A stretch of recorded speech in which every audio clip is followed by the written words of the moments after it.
Antara hal yang bisa meringankan seorang tatkala sedang bersedih, dia harus beriman dengan masalah takdir. Dia tahu bahwasanya seluruh yang menimpanya ini sudah ditakdirkan oleh Allah Subhanahu wa taala. Tidak mungkin dia hindari. Nabi sallallahu alaihi wasallam ya mengatakan, "Ma asabaka lam yakun liyukhti'ak, wa ma akhta'aka lam yakun liyusibak."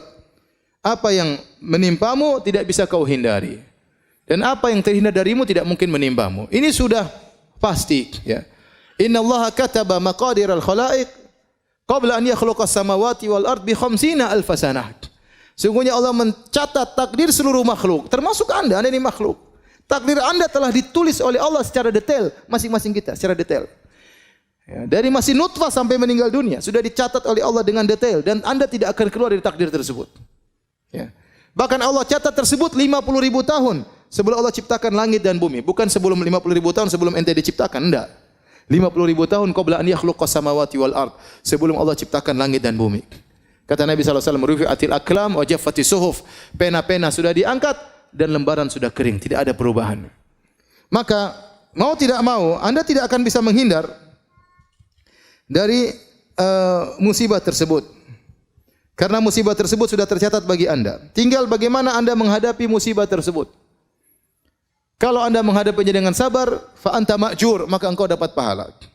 Tapi jika engkau menghadapinya dengan tidak bersabar, fa anta ma'zur, engkau dapat dosa. Tetap saja tidak terhindar. Mau diapain? Sekarang kalau ada misalnya seorang ibu anaknya meninggal dunia, kemudian dia meronta-ronta, menangis-nangis, apakah anaknya bisa hidup kembali? Enggak bisa. Percuma. Tinggal di hadapan dia mau meronta-ronta, dapat dosa. Dia bersabar, kesedihan ada. Nabi pun bersedih, tapi dapat pahala. Tinggal dia pilih yang mana. Dan tidak akan merubah kondisi. Tidak akan merubah kondisi. Seandainya kalau dia meronta-ronta, menangis-nangis, anaknya hidup kembali, silakan meronta-ronta. Tapi tidak ada, tidak bisa. Sebagian ibu-ibu, subhanallah, saya dengar berita sedih sekali. Saya tahu ada seorang wanita, ya, sudah ngaji, kemudian sampai bercadar, kemudian anaknya meninggal. Kemudian dia teriak-teriak, dia marah-marah, kembalikan anakku, kembalikan, tidak terima. Ya, subhanallah. Inilah ujian, ya. Inilah ujian. Memang berat. Siapa yang bilang ringan? Berat sekali. Tapi anti diuji agar anti mencapai derajat yang tinggi, mendapatkan pahala yang besar. Maka jangan hadapi ujian tersebut dengan bentuk protes kepada takdir Allah, tidak menerima takdir Allah Subhanahu wa taala. Tidak akan bisa merubah kondisi tersebut. Anti meronta-ronta, anti marah-marah, anti ngamuk-ngamuk, anti banting sini, banting anu, tidak akan merubah kondisi. Oleh karenanya apa yang menimpa kita tidak mungkin kita hindari. Yakin ini sudah ditakdirkan oleh Allah Subhanahu wa taala. Mau apa lagi? Qadarullah. Makanya kalau dapat musibah bilang apa? Qadarullah, sudah. Itu langsung menenangkan hati kita. Ya sudah, mau diapain? Ya. Qadarullah, mau diapain? Ya. Kita sudah berusaha, ternyata salah. Kita sudah menjaga anak kita sudah obati ke rumah sakit, qadarullah, mau diapain? Mau diapain? Ustaz, istri saya kurang ajar, ya sudah, qadarullah, mau diapain? Ente sudah nyari, ente sudah searching di Facebook kan? Cari yang ini, sudah verifikasi lagi, sudah semuanya, sudah tanya semua, sudah ternyata salah Ustaz. Ya qadarullah, hadapi ujian tersebut. Mau diapain? Mau diapain?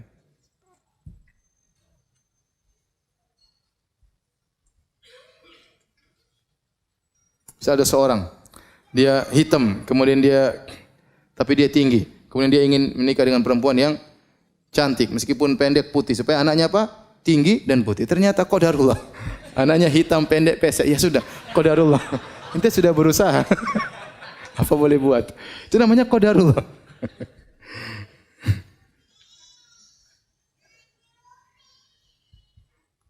Jadi yang paling mudah membuat orang sabar adalah yakin bahwasanya semuanya sudah ditakdirkan oleh Allah Subhanahu wa taala.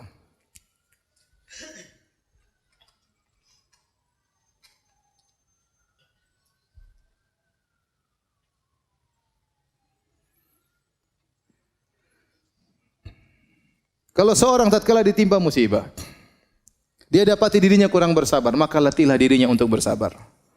Kalau dia latih dirinya untuk bersabar, dia akan bersabar. Kata Nabi sallallahu alaihi wasallam, innamal hilmu bittahallum wa innamal ilmu bitta'allum. Ya, wa man yatasabbar yusabbirhu Allah. Barang siapa yang berlatih diri untuk bersabar, Allah akan buat dia sabar. Tadinya merontak, ingin memberontak, ingin berteriak, sabar. Sabarkan diri. Latih diri kita. Setiap ada masalah langsung qadarullah. Inna lillahi wa inna ilaihi raji'un. Langsung ucapkan tersebut. Meskipun jengkel, meskipun marah. Itu kalimat luar biasa. Kalau kita kena musibah, kita bilang qadarullah, itu langsung buat hati kita tenang. Kita langsung bilang inna lillahi wa inna ilaihi raji'un. Semuanya kita ini milik Allah. Mobil kita, rumah kita, harta kita, anak kita semuanya milik Allah. Kalau Allah ingin ambil terserah.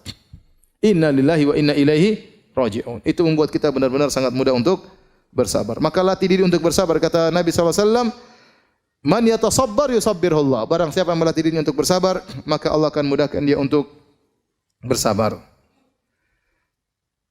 Kemudian di antara hal yang membantu kita untuk mengurangi kesedihan, perbanyak berzikir kepada Allah Subhanahu wa taala. Dan ini Allah perintahkan kepada Nabi sallallahu alaihi wasallam. Ya. Fasbir ala ma yaqulun wasabbih bihamdi rabbika qabla tulu'i syamsi wa qabla ghurubiha. Kata Allah Subhanahu wa taala, sabarlah engkau wahai Muhammad atas apa yang mereka ucapkan. Mereka mengatakan engkau orang gila, engkau pemutus silaturahmi, engkau dukun. Mereka mengatakan tentang Allah yang tidak benar, yang membuat hatimu jengkel. Fasbir ala ma yaqulun. Sabarlah atas perkataan mereka.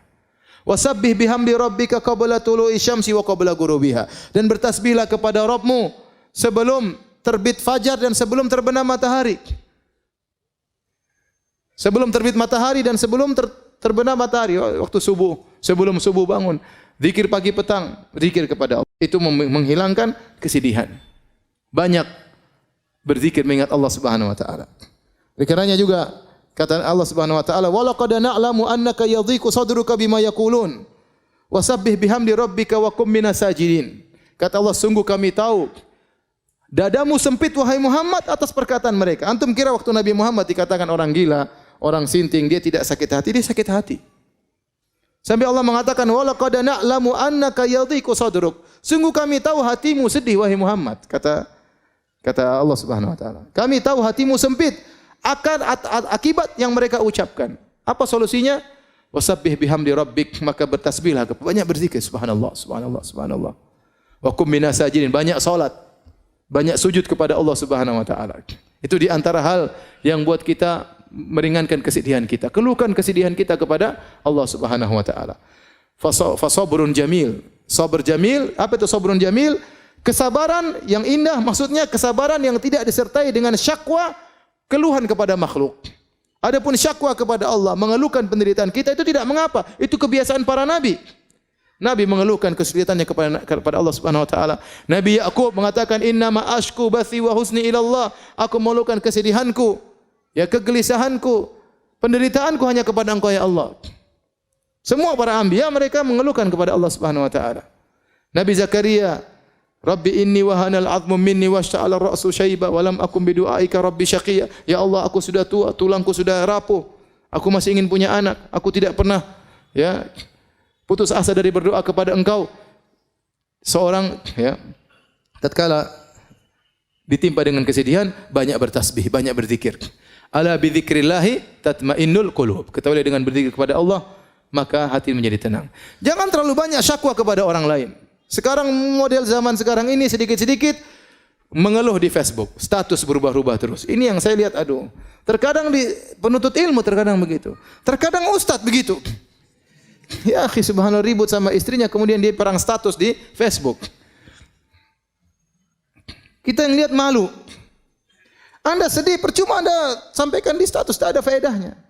Keluhkan kepada Allah, bangun malam berdoa kepada Allah Subhanahu wa taala, banyak zikir, itu yang bisa menghilangkan kesedihan Anda, mengurangi kesedihan Anda. Pun Anda status, apa orang-orang belum tentu membantu. Orang mungkin malah mengejek, orang mungkin malah merendahkan ente. Anda kira dengan Anda melemparkan status tersebut, kemudian kesedihan hilang? Enggak. Kemudian setelah Anda bikin status, ente lihat lagi komentar, lebih lagi sedih lagi. Kalau enggak ada yang komentar, Anda bersedih, ternyata murid-murid saya tidak ada yang perhatian sama saya. Kalau ada yang komentar, ente bersedih juga. Belum ada balasan status lain, waduh repot. Ngapain kita seperti itu? Ente ingin hilang kesedihan, berzikir kepada Allah Subhanahu wa taala. Sebagian ibu-ibu seperti itu, statusnya menunjukkan penderitaan terus. Tahu-tahu status ada jantung berbentuk love terbelah dua, subhanallah. Ada apa Kenapa begini? Kenapa jantungnya terbelah dua? Menimbulkan banyak pertanyaan. Ya. Repot ya. Banyak ya. Nanti status macam-macam ya Allah. Jangan mengeluh kepada manusia, rugi. Betapa banyak berharap kepada orang dia akan kecewa. Mengeluh kepada manusia tidak ada yang dia dapatkan. Tidak ada solusi. Paling mereka mengatakan sabar. Sabar. Hidup juga ujian. Saya juga sudah tahu. Ya udah ada tahu sabar makanya. Ngapain ngeluh sama manusia? Hati-hati ibu-ibu yang suka rubah-rubah status ibu-ibu ini. Jangan. Sedikit status foto profilnya diganti-ganti, jangan. Kalau terkena musibah, sedih, banyak berzikir, banyak baca Quran. Quran itu syifa, obat, ya. Orang kalau baca Quran apa dalam doa Nabi sallallahu alaihi wasallam, Allahumma ya apa namanya doa melanggasin anta ja'al Qur'ana rabi'a sadri wa apa ya Allah jadikan Al-Qur'an sebagai penyejuk hatiku ya. Kemudian menghilangkan kesedihanku dan menghilangkan ya wa dhahaba gumumina wa ahzanina menghilangkan kegelisahan kesedihan. Di antaranya baca Al-Qur'an.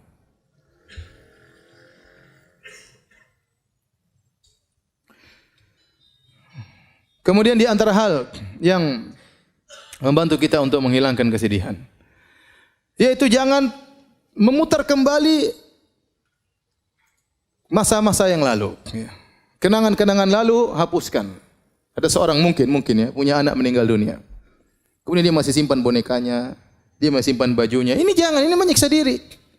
Sudah sedekahkan kepada orang lain. Nanti dilihat bonekanya, dia nangis lagi lihat anaknya. Lihat sepedanya, dia nangis lagi lihat apa? Anak. Jadi itu terjadi. Sudah itu semua barang kasih orang.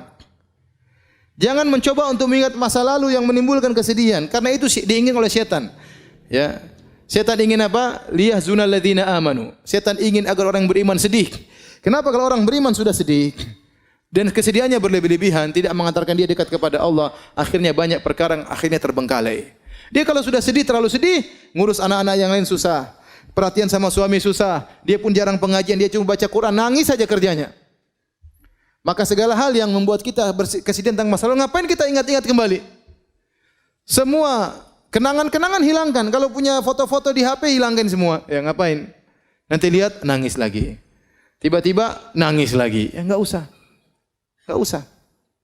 Baik tentang orang tua kita, baik tentang anak-anak kita yang sudah lalu biarlah berlalu. Ya. Ngapain kita menjebak diri kita pada kesedihan yang lalu yang tidak mungkin kita perbaiki lagi, mustahil, tidak mungkin kita kembalikan lagi, mustahil. Ya sudah, maka segala hal yang membuat kita teringat dengan masa lalu, kesedihan yang berkepanjangan maka hendaknya kita hindari.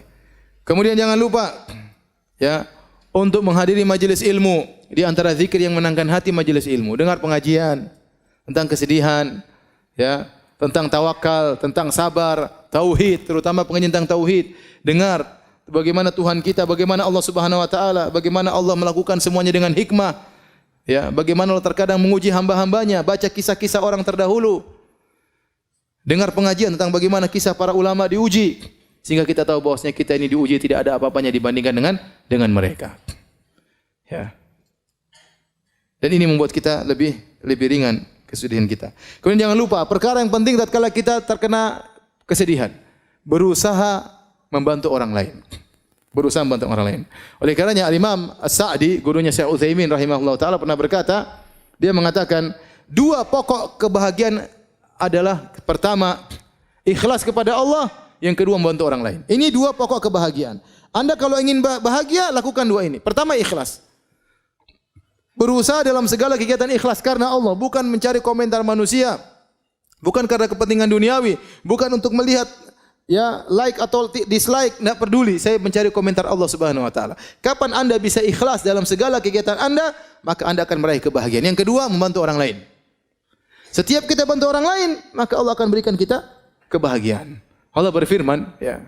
Ya ayyuhalladzina amanu, idza qila lakum tafassahu fil majalisi fafsahu yafsahillahu lakum. Bahkan perkara yang mungkin tidak butuh biaya membantu orang. Kata Allah, ya wahai orang yang beriman, jika dikatakan kepada kalian lapangkan majelis supaya atau rapatkan supaya orang bisa masuk duduk bersama antum di masjid, maka berilah kelonggaran bagi mereka. Yafsahillahu lakum, maka niscaya Allah akan berikan kelapangan bagi kalian. Kata para ulama termasuk kelapangan dada. Kelapangan dada. Ya, padahal tidak butuh biaya sehingga orang datang silakan duduk samping saya. Itu ente bikin begitu, ente dapat apa? Kebahagiaan. Tidak usah jauh-jauh, kita sholat Jumat misalnya. Sholat Jumat, full masjid rame. Ada orang bingung cari apa? Cari tempat. Kemudian kita, sini, kita rapat-rapat sedikit. Silakan, sambil antum tersenyum. Dia kemudian berdiri samping antum. Itu Allah kasih kebahagiaan bagi antum. Begitu saja. Sebaliknya, kalau antum kemudian bawa sajadah sendiri, sholat Jumat, terus kaki ente lebarin. Ente sudah siap mau datang, ente nggak mau. Dia mau sampingin, ente semakin lebarin. Pasti ente dapatkan hati ini jengkel, grundel. Allah bikin hati ente menjadi apa? Sempit. Berbuat baik kepada orang lain pasti mendatangkan kebahagiaan. Antum lihat orang di jalan, orang menyeberang, orang lagi sibuk-sibuknya, ente sempatkan waktu ngantar orang kakek tua tersebut sebentar. Berhentikan kemudian antum berjalan mengantar orang tersebut. Allah pasti kasih kebahagiaan. Dan ini asal kebahagiaan adalah membantu orang lain. Di saat-saat kita penuh kesedihan, jangan lupa kita memberi kebahagiaan kepada orang lain. Niscaya kesedihan tersebut akan dikurangi oleh Allah Subhanahu wa taala. Ya.